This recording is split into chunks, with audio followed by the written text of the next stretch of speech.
Salut à tous et bienvenue sur Tarif News semaine 5. Donc on commence comme d'habitude par le programme. Alors ce matin il n'y avait pas de live sur Twitch et j'ai mis méditation. C'était pour dire par exemple, vous voyez comme vous n'avez pas l'heure. Alors certains ont pensé que peut-être c'était de la méditation ce matin qu'on allait faire ensemble. Mais non en fait comme vous n'avez pas l'heure, comme vous n'avez pas de logo ni YouTube ni Twitch, ça veut dire que c'est un peu comme je mets ici repos sur le côté droit avec ma tête. C'était pour dire je me repose un petit peu parce que j'en ai besoin. Voilà. Ensuite donc vous avez ce Tarif News. J'ai mis 20h30, je sais pas quelle heure il va sortir étant donné que je dois m'occuper de ma fille pour un rendez-vous médical, donc je ne sais pas à quelle heure il va sortir. Je vais essayer de faire le plus tôt possible, bien évidemment, mais voilà, ce sera aujourd'hui. Ensuite, mardi 31, demain, alors ça par contre ne ratez pas, ce sera une soirée spéciale, spéciale lore sur Ark of Omen, donc il y a beaucoup de choses à dire, on a déjà dit beaucoup de choses en commentaire, donc bien sûr, vous avez vu les 3 premières vidéos sur Ark of Omen que je vous ai fait, avec Abaddon, les Funestes Flottes, Vashtor, ma théorie sur la clé, donc ce sera l'occasion d'en parler en live, je pense qu'on va pouvoir échanger comme ça, et partager nos théories, donc ce sera un super moment sur Twitch. Ensuite, vous allez avoir mercredi à 18h30 un unboxing de ma nouvelle table de jeu. Le jeudi, toujours à 18h comme d'habitude, eh bien, vidéo fluff ou lore à choisir. Le vendredi, repos, peut-être qu'il y aura un petit live Twitch, on ne sait pas, on verra en fonction de comment ça se passe. Et ensuite, le samedi à 11h, je vous ferai un unboxing sur la figurine d'Angron. Voilà, alors ce sera un petit peu du même style que le Rogaldorn, mais un cran en dessous parce que la figurine ne sera pas peinte. Voilà. Et puis dimanche, repos. Voilà, allez, on passe sur Tarif News. Donc toujours pareil, c'est en précommande cette semaine, donc samedi de cette semaine. Vous pouvez le trouver aussi toujours sur My Hobby Place. Vous avez une réduction de 20% sur tout ce qui n'est pas les bouquins. Les bouquins, c'est que 15%, mais c'est toujours ça de prix. Donc, on commence avec Ark of Omen Angron, donc la suite de cette série. Alors, on m'a dit que dans le White Dwarf, il y avait 5 tomes qui allaient paraître, sauf qu'ils n'en parlent jamais. Et encore dans les dernières news, on avait encore une image avec que 4 tomes. Donc, si vous pouviez infirmer ou confirmer en fait le fait qu'il y aura 5 tomes, étant donné que oui, je n'ai pas le White Dwarf, donc je ne sais pas. Et moi, je me fie à Warhammer Community, mais c'est bizarre qu'il ne l'ait pas mis. Je l'ai peut-être loupé. Donc, voilà, n'hésitez pas à me le dire. Donc, le prix de ce Ark of Omen en grand sera à 45 €, toujours dans sa version classique. Voilà. Je vous en ferai bien sûr des vidéos, une vidéo de présentation et puis vidéo aussi de lore, évidemment. Ensuite, en grand, Demon Prime Mark of Khorne. Voilà. Donc ça aussi, je vous en ferai une vidéo. Le principe, c'est que c'est un Primark, rien que ça. Donc le 3e, il en manque toujours un du côté du chaos. Il en manque beaucoup plus du côté de l'Imperium. Mais bon, je suppose que la balance va se rééquilibrer un jour. Donc là, le prix de ce... J'allais dire Prince des Monts, de ce Primark, pardon, il est à 125 €. Voilà, donc 125 € pour Angron. Alors, vous voulez qu'on vérifie par rapport aux autres? On vérifie. C'est vérifié. Mortarion 125 €, Magnus 125 €. Donc voilà, on est sur la même gamme de prix et c'est tant mieux quand même. Après, je ne vous dis rien de plus, on verra ça samedi. Donc là, vous avez la possibilité, si vous achetez donc Ark of Omen plus en gros, vous aurez un petit poster en plus. Donc c'est sympa quand même que Games fasse ça. Moi, je trouve que c'est une bonne chose pour dynamiser un peu leur boutique. Je pense proposer quelque chose en plus par rapport aux revendeurs ou aux autres boutiques en ligne. C'est voilà, c'est plutôt de bonne guerre, je trouve. Ensuite, le codex World Eater, donc lui va coûter 42,50 €. On est toujours sur la même gamme de prix pour les codex, et c'est tant mieux. Lord Invocatus. Alors, Lord Invocatus, là par contre, on a une magnifique figurine. Moi, je trouve vraiment très réussi. Le prix, par contre, 50 € pour un personnage monté. Voilà, 50 €, ça commence à pas être donné. Donc, heureusement, on n'en fait pas des escouades, hein, mais c'est quand même un petit peu cher. Je trouve que c'est un petit peu cher pour les personnages. Après, vous me direz, par rapport à Ursula, qui fait à peine la taille du Berserker qui est à 35, c'est cohérent de payer 15 € pour avoir un Juggernaut. C'est vrai, vu comme ça, c'est assez cohérent. Ensuite, Exalted Hatebone. En français, comment ça va s'appeler? Ça va s'appeler les Octolis exaltés. Donc, il y a le choix, soit en version Octolis, soit en version Octolis exalté. Donc vous aurez que 3 figurines dans la boîte, hein, c'est un double kit. Là, le prix va être de 45 € pour ces 3 figurines. Voilà. Ensuite, les Berserkers de Khorne, là, le prix ne devrait pas vous surprendre. C'est 10 figurines pour 50 €. Voilà. Donc c'est le prix, hein, maintenant, tout ce qui est armure énergétique comme ça. Alors, vous voyez, hein, par rapport à du Cardien, qu'on avait vu la semaine dernière, je crois déjà, c'était où il y a 2 semaines, je ne sais plus. C'était 40 €. les 10. Là, c'est 50 € les 10, mais c'est de l'armure un peu plus grosse, comme du Space Marine, etc. Donc, voilà. Pensez... alors, si, peut-être que je vais rebondir quand même, parce que c'est vrai que pas mal de gens m'avaient dit, c'était la semaine dernière, je crois, m'avaient dit, ouais, quand même, les prix, tu te rends pas compte, etc. En fait, l'idée, c'est que, si, je me rends compte, mais dire toutes les semaines, ouais, quand même, c'est pas donné. En fait, les mecs, on le sait que c'est pas donné. Voilà, c'est le budget.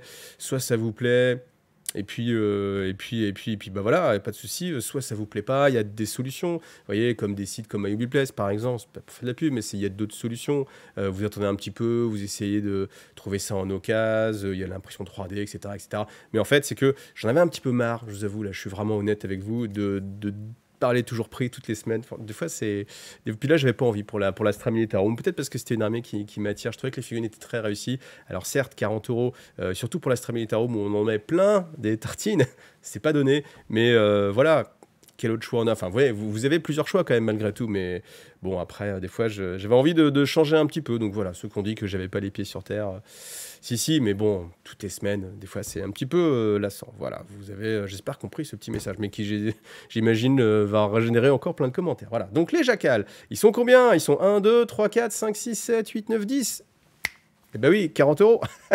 40 €, mais on a quand même des belles figurines. Franchement, honnêtement, c'est vraiment sympa qu'ils aient fait des cultistes comme ça, spécialisés cornes, spécialisés corps à corps. Je les trouve vraiment très réussis. Même les Berserkers, hein, là, c'est ça en fait. Le prix, des fois, ça occulte un peu l'intérêt de la figurine. Alors vous allez me dire encore, ouais, mais bien sûr, mais si on ne va pas les acheter, etc. Bien sûr, mettons ça de côté.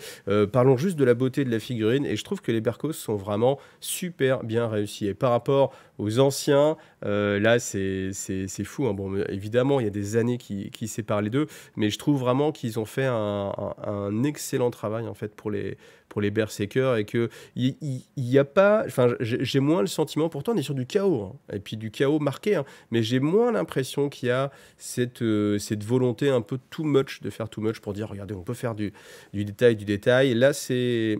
Alors, je vais pas dire sobre quand même, ce serait exagéré, mais en tout cas, elles sont plutôt vraiment bien réussies. Les jacals aussi, vraiment très sympa. Donc, des beaux kits. Ensuite, bon, là, je vaut mieux que je dise rien. Donc, le prix des dés, c'est 29 € et les cartes 20... Non, pardon, les prix des dés 29 € et le prix des cartes 22. Voilà.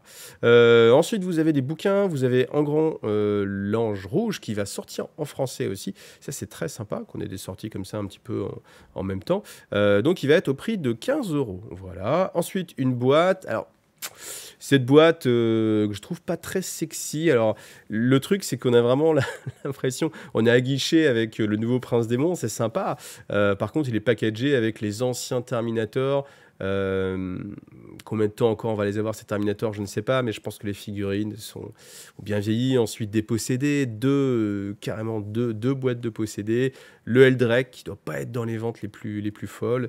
Bon, malgré tout, vous avez toujours une économie, mais je vous rappelle encore une fois, chaque économie que vous faites, si au final c'est pour avoir des figues que vous n'utilisez pas, c'est pas vraiment une économie, vous avez eu quelque chose que vous n'utilisez pas. Donc voilà. Donc le prix, c'est 170 € pour cette Battle Force. C'est quand même un petit prix. Bon, après, il y a quand même un Eldrake dedans, le Prince Démon, etc. Encore du Space Marine, parce que c'est vrai que ça manquait. Donc on a la Boarding Patrol. Donc cette boîte de Space Marine Primaris, elle va coûter 85 €. Voilà, 85 €. Voilà, je vous laisse juger, pas de souci là-dessus.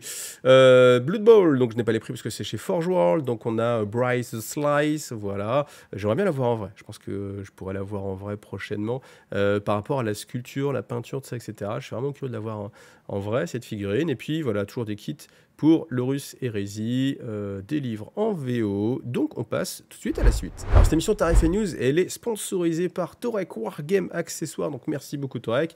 Et du coup j'en profite parce qu'en ce moment il y a des soldes. Alors il faudra se dépêcher, hein, je ne sais pas jusqu'à quand durent les soldes, mais dépêchez-vous. Ça peut être intéressant parce que vous avez pas mal de tapis comme ça qui sont en promotion, vous voyez, 55 au lieu de 75, c'est plutôt pas mal. Des tapis aux bonnes tailles pour jouer à des jeux comme Warhammer 40 000, entre autres. Voilà, donc des tapis assez standards. Vous Vous avez aussi un double tapis ici, ça c'est vraiment pratique parce que j'ai déjà fait des tests des doubles tapis. Honnêtement, ne craignez pas que ça s'abîmera pas. Et puis c'est quand même pratique parce que ça prend moins de place. Alors c'est un peu plus lourd, c'est un peu plus épais, mais ça prend quand même moins de place que 2 tapis pour aussi moins cher que 2 tapis. Donc c'est quand même plutôt un bon plan. Et puis quand on est aussi dans les bons plans, il y a une nouvelle partie qui s'est ouverte sur le site de Touareg qui est anti-gâchis. Voilà. Donc c'est tous les produits qui sont défectueux, qui sont mal imprimés, etc. Au lieu de les jeter à la poubelle, vous avez des méga réductions dessus. Vous voyez, une réduction de 67% sur les tapis. Donc allez-y y faire un tour, évidemment. Ça peut être sympa en plus comme ça d'y aller assez régulièrement parce que forcément il y a toujours des petits ratés. Et puis comme ça, vous pourrez trouver aussi des bonnes affaires. Voilà. Et puis je vous rappelle, sur tous les produits, alors sauf ceux qui sont soldés et déjà promotionnés, mais vous avez toujours la possibilité d'utiliser le code IGUITV pour avoir moins 10% sur votre commande. Alors, sondage de la semaine dernière qui a été assez intéressant. Donc c'était l'humour chez Games Workshop. Est-ce que Games Workshop a encore de l'humour? Est-ce qu'on a plus ou moins qu'avant? Alors, je vous rappelle aussi que ce que j'utilise pour faire des sondages, c'est limité en termes de caractères. Donc j'essaye vraiment de synthétiser le plus possible. Donc si les phrases sont pas très claires, c'est parce que je suis limité en caractères. Et là, on est quasiment au maximum. Donc, j'en veux et ça augmente, ça veut dire que je veux de l'humour et je trouve, en plus c'était un double sondage caché, et je trouve que c'est de mieux en mieux, 62%, donc c'est une bonne majorité, et j'en veux et ça baisse 25%, donc au final vous êtes quand même majoritairement 3 fois plus à penser que ça augmente, ça va dans le bon sens, l'humour. Donc après, c'est vrai qu'on peut rentrer en détail et se dire depuis quand on fait ce sondage. Est-ce que ça augmente depuis les 2-3 dernières années ou alors depuis 10 ans ou même depuis beaucoup plus d'années? Par contre, ce qui est intéressant, c'est aussi de voir qu'il y a des gens qui trouvent que ça n'a pas sa place. 13% des gens qui trouvent que l'humour n'a pas sa place dans les jeux Games Workshop parce que, ils veulent quelque chose d'un petit peu plus simulationniste, un jeu un peu plus sérieux. Et c'est intéressant aussi d'avoir ce retour et cet avis. C'est pour ça que moi, je suis vraiment très content de vous faire comme ça un sondage toutes les semaines et puis d'avoir votre retour pour tous ceux qui votent en tout cas. Donc n'hésitez pas à voter pour justement que ce soit le plus réel possible.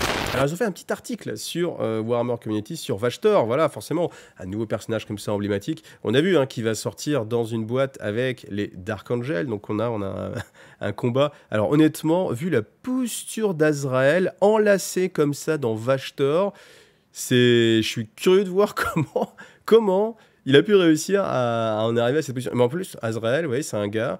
pas de souci, il s'inquiète pas. Il est en train de... je sais pas, on a l'impression que Vashtor lui fonce dessus, qu'il était en train de tirer avec son bolter, il se fait virer le bolter, combi bolter placement en plus. Mais non, ça l'inquiète pas trop, c'est normal. Maître de chapitre, nos problemos, en plus primarisé, donc aucun souci. Mais en tout cas, vous aurez la possibilité bien sûr d'avoir Vashtor. Vashtor, il va être dans une boîte, encore une fois, avec le nouveau Azrael. Il va falloir attendre un petit peu avant d'avoir sa version j'imagine, seule.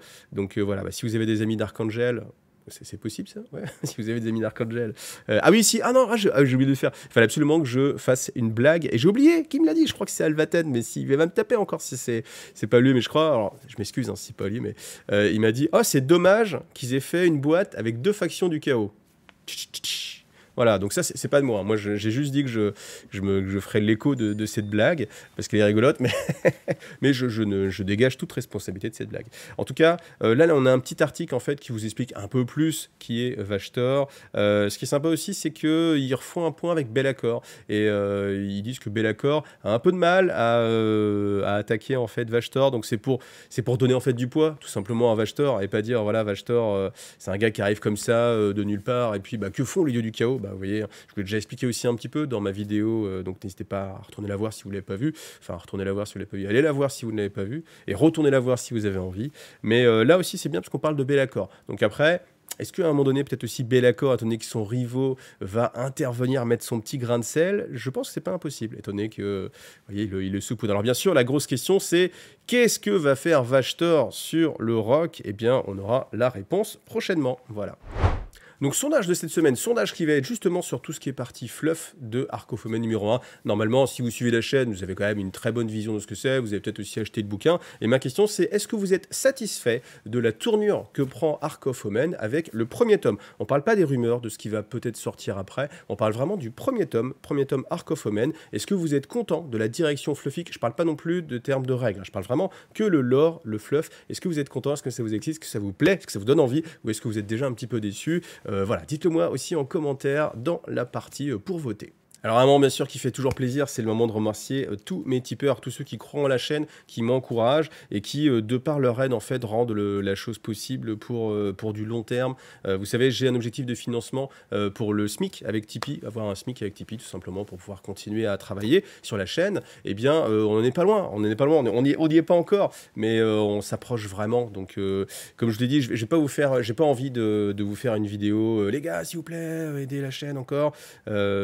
Peut-être que je devrais en fait, mais là je sens qu'il y a suffisamment d'engouement, vous suivez suffisamment la chaîne pour que j'ai pas envie de faire cette vidéo. Et surtout qu'on est quasiment financé, vous voyez, on est à 98%, on n'y est pas, mais c'est quasiment le cas. Donc voilà, je compte sur votre solidarité, si vous avez besoin de faire une vidéo spécialisée où je me sentirai peut-être pas forcément à l'aise. Voilà, bon comme d'habitude. Donc merci énormément à Gary, merci aussi à Murphy qui up, merci le Baron Rouge, merci The Dude, merci aussi Troll Chevelu qui participe toujours, merci Amilcar Barkas, merci Xaros et merci Netioko. Voilà, merci vraiment à tous. Et puis, bah, voyez, n'hésitez pas, voyez, on est vraiment proche de mon objectif. Donc voilà, si ce que je fais, ça vous plaît, que vous avez envie que ça continue vraiment longtemps, que ça s'améliore toujours plus, eh bien voilà, n'hésitez pas à me soutenir via Tipeee. Alors en termes d'autres nouvelles figurines, on n'a pas énormément de choses à se mettre sous la main. Encore pas de Necromunda, plein de Blood Bowl, incroyable. Bon, en même temps, ça peut pas être toutes les semaines quand même. Hein.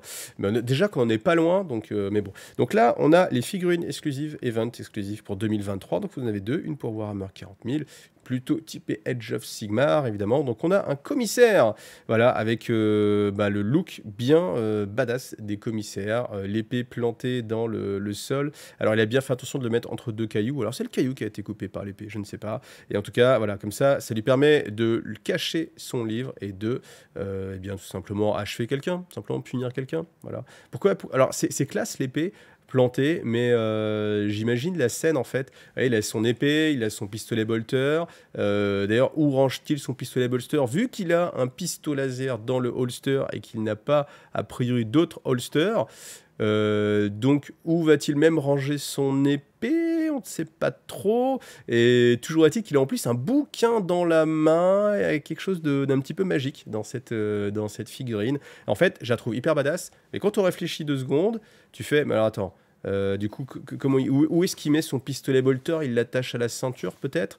Et puis dans ce cas-là, si c'est magnétique ou tout ça, est-ce que peut-être vaut mieux pas que ce soit le pistolet laser qui soit magnétique parce qu'il est moins gros que le bolter et que le bolter soit dans un holster? Est-ce que tout ça n'a pas été réfléchi et qu'au final la figurine est juste badass et qu'il vaut mieux que je me taise? Ouais, peut-être. Donc ensuite on a un Dark, alors c'est un personnage Tolgar Split Eye pour les Dark Wat Warriors, voilà, qui est aussi bien dynamique, je trouve vraiment assez réussi. Vous avez la possibilité d'avoir une double tête pour changer, pas faire ce personnage-là. Mais en tout cas, il est plutôt sympa. Voilà, donc ça, c'est encore des figurines que vous trouverez typiquement dans des tournois officiels Games Workshop, d'autres events. Et puis, voilà, tout simplement.